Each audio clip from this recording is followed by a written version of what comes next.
Good morning. This is Father Stephen Kelly from St. John's Church in Detroit. We're continuing our series of daily morning meditations where we generally look at one or another of the lessons that are assigned for morning or evening prayer, what is known as the daily office lectionary.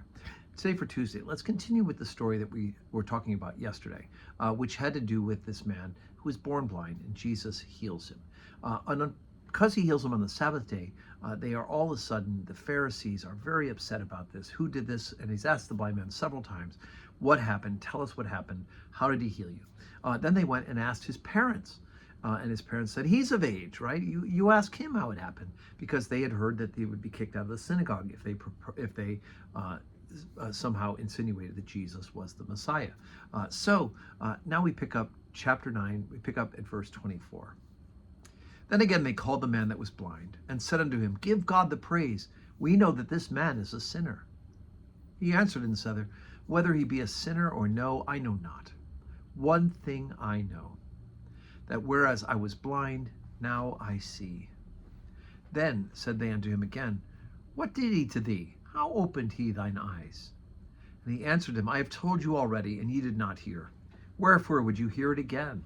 Will ye also be his disciples? Then they reviled him, and said unto him, Thou art his disciple, but we are Moses' disciples.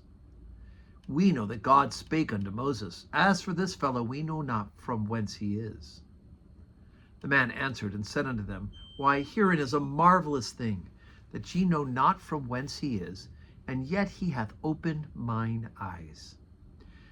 Now we know that God heareth not sinners, but if any man be a worshipper of God, and doeth his will, him he heareth. Since the world began, was it not heard that any man opened the eyes of one that was born blind? If this man were not of God, he could do nothing. They answered and said unto him, Thou wast altogether born in sins, and dost thou teach us? And they cast him out. Jesus heard that they cast him out.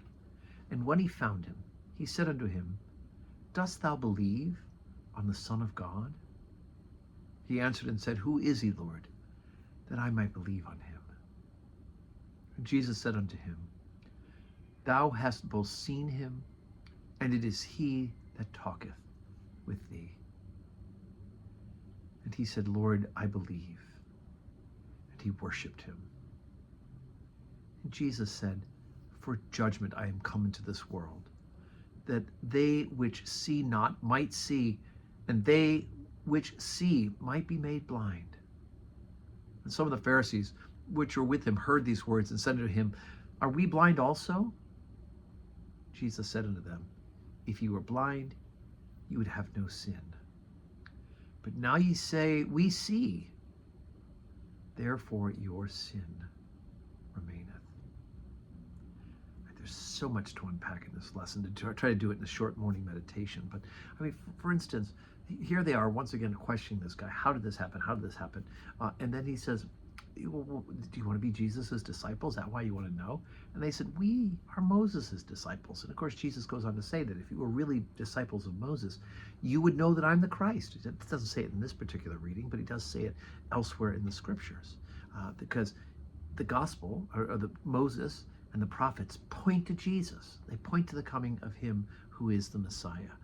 And after they cast this poor man out, right, they can't rejoice that this miracle has happened, right? They have to judge it and decide that it can't be true, that it can't be something of God, and that nobody else has ever seen something so miraculous.